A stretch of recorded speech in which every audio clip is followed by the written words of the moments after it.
నేను ఒక కారు కావాలి, కారులో వెడతాను అన్నాను అనుకోండి.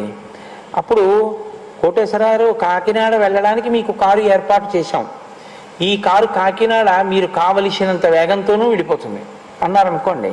సరే, బ్రేకులు ఉన్నాయండి ఆ కారుకి, మధ్యలో ఎక్కడన్నా కావాలంటే ఆగుతుందంటే, ఎందుకంటే మీరు కాకినాడ కదా వెళ్ళడం, ఆ మధ్యలో ఆగడం ఎందుకు, అందుకని బ్రేకులు లేవు దానికి అన్నారనుకోండి. ఇప్పుడు ఆ కారు ఉపయోగం ఏమైనా ఉంటుందా? వేగము అన్నదానికి అర్థం ఏమిటంటే ఎక్కడ ఆగాలో అక్కడ ఆగేటటువంటి లక్షణం కూడా ఉండాలి, లేకపోతే అందులో భద్రత లేదు.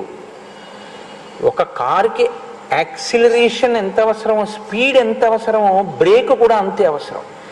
స్పీడ్ ఉండి బ్రేక్ లేకపోయినా, బ్రేక్ ఉండి స్పీడ్ లేకపోయినా అది కారు కాదు కదా.